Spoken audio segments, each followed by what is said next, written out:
guys, it is Kevin here with another Life in Japan video on the BusanKevin channel. A series that originally started on my JLandKev channel. And you can check the annotation for that. Go to that channel and subscribe. Almost 1,000 awesome videos of coolness on that channel. All about Japan and other things. So someone asked me if I could talk to you tonight, this evening, now, today, morning, wherever it may be, wherever you are, about life in Japan and buying clothes.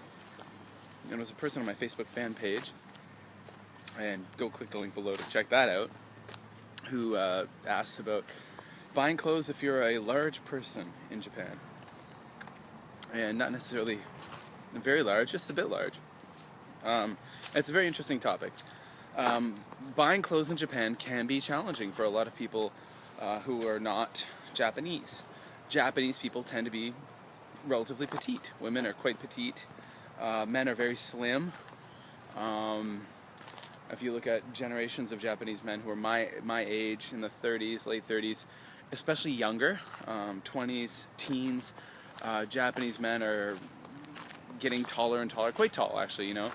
To be honest, a lot of high school boys are much taller than I am. So buying clothes at a typical Japanese store, even for me, so I'll tell you, I'm 5'7", so I'm 170 centimeters, and I weigh about 175 pounds.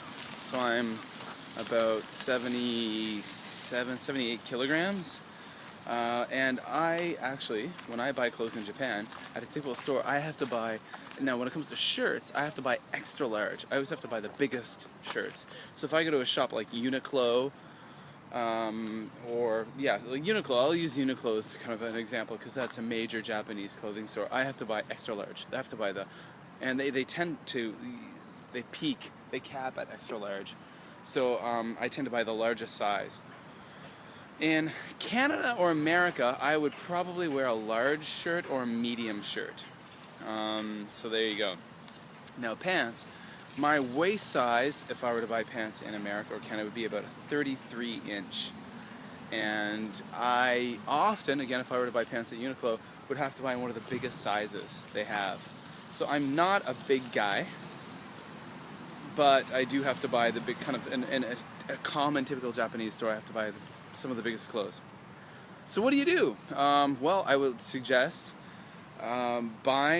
making sure, if you're coming to Japan, for example, to teach English for a year, making sure you stock up on a lot of clothes before you come. I would also recommend maybe investigating, once you get here, ask some Japanese coworkers or Japanese friends about shopping online.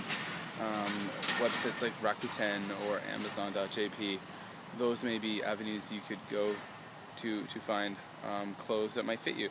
There are some stores, and that's the thing, like there are stores, often like people who come here who are not Japanese have to go to big, tall stores or large size stores, and these are people that would never have to shop at stores like that in their own country. They could just go to any store in America, Canada, England, Australia, and buy clothes off the rack. But in Japan, they can't do that. So beware. Again, people in Japan are, you know, slim, petite, and clothes are made accordingly. So, you know, even, like, to be honest, if you're just a guy who's got, like, big shoulders, like wide shoulders, broad shoulders, you're going to have trouble buying clothes. And if you got big feet, that's a whole other issue. And there's a video on the JLandKev channel all about that, and you can go click on that link and check the annotation on that video. And you can check my video on JLandKev about buying shoes. So if you like this video, you found it useful, click that likey button below, of course. Check out my Facebook page. It's fun. There's lots of cool stuff there. That's the community is there. That's where I'm very active on my BusanKevin Facebook page. And check all the links below, guys. And I hope you're doing well wherever you are. And thank you for watching this video. Always appreciated.